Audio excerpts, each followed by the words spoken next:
Isn't it crazy how having company will stress us out, especially at holiday time? Some folk have mastered the art of studied nonchalance, but most of us get anxious when people are coming to our house. We sweep, mop, vacuum, pick up dust, and tidy up, and that's just for family. But if it's anyone important, we wish we had time to paint, replace the floors and cabinets, etc. Some of us might even begin to wish we could tear down our old house and build a brand new one.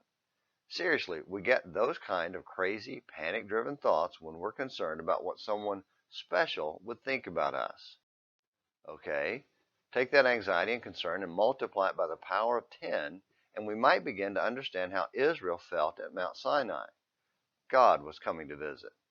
Then God told them to build the tabernacle and furniture that would go in it, and God would dwell there with them permanently. Let them construct a sanctuary for me, that I may dwell among them. Exodus 25, verse 8. I will dwell among the sons of Israel, and will be their God. They shall know that I am the Lord their God, who brought them out of the land of Egypt, that I might dwell among them. I am the Lord their God. Exodus 29, verses 45 and 46. Do you think they got anxious? Of course they did. And yes, there was work to get it ready.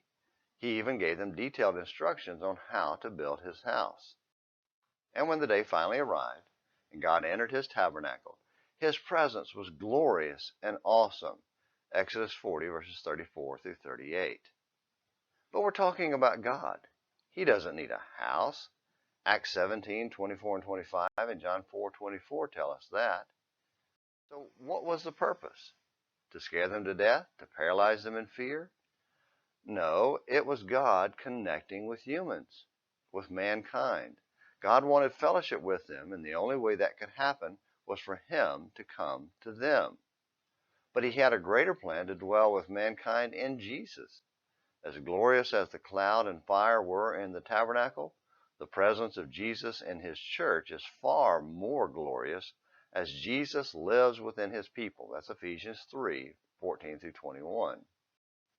Well, that's going to require some serious remodeling work as well.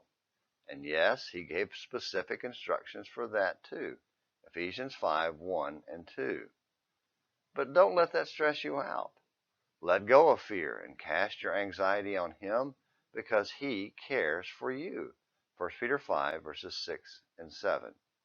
And don't worry, Morning Minutes in the Bible will return tomorrow. Until then, this is James McClenny hoping you have a great day.